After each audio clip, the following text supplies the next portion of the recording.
I got me a gas grill and I got it all set up, and I invited some friends over, and I was all excited and have them in my new house, and invited Norman and Brenda, who's here tonight, and then they invited some friends of theirs and that I had not met until this moment in time. And we had the steaks. You know, I grilled the steaks myself, and I found out if you get a cheap piece of meat and put enough garlic on it, it'll taste like a filet mignon. So I grilled the steaks, and Norman brought the baked beans, and Brenda brought some potato salad, and somebody else brought tea, and we were just having a good time. And afterwards, we were having coffee, you know, like adults do, and we were talking about politics, which I know nothing about, but it's never stopped me from having an opinion. And we were saying this, and I said, you know, I vote this way because I'm a Christian, and I believe certain things, and that I want to, you know, see happen or whatever. And Nancy, who was a friend of Brenda's, spoke up and said, well, I don't believe in God, and I vote the opposite of you. I didn't care how she voted. All I heard was, I don't believe in God. I got so excited. I'd never had one in my home before. I went around and locked all the doors.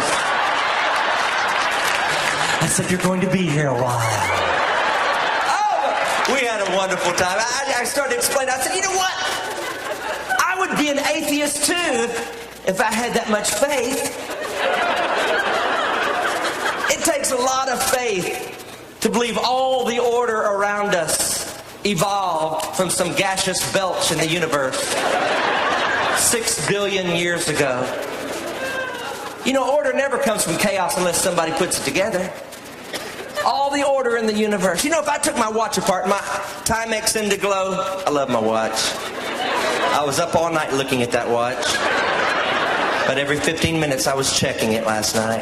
But what if I took it off my arm and took it totally apart and stuck the pieces in a sack, and then I shook the sack for 6 billion years? What if after 6 billion years, what would be the chances of me pulling out a watch that's ticking and on time? I don't even have enough faith for that. I certainly don't have enough faith to think that this complicated universe around us, and even in our bodies, DNA, they just in the last few years discovered DNA. I've had it all along. And look at your thumbprint. Everybody look at your thumbprint right now. Did you know that's an original? You are somebody. There ain't another one like you in the world. I don't have enough faith to believe all the order around us came from chaos. And once you realize you don't have enough faith to believe that there isn't a God, you need to go on the hunt to find out who this God is. And you know what? For us to know God, He'd have had to find us. In this great big universe, how are we going to find God? The best we can do is send a Tonka truck to Mars.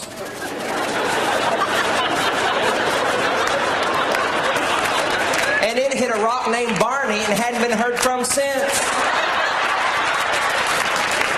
In this great, ever-expanding universe, how are we going to find God? He found us. But you know what? He came through the back door.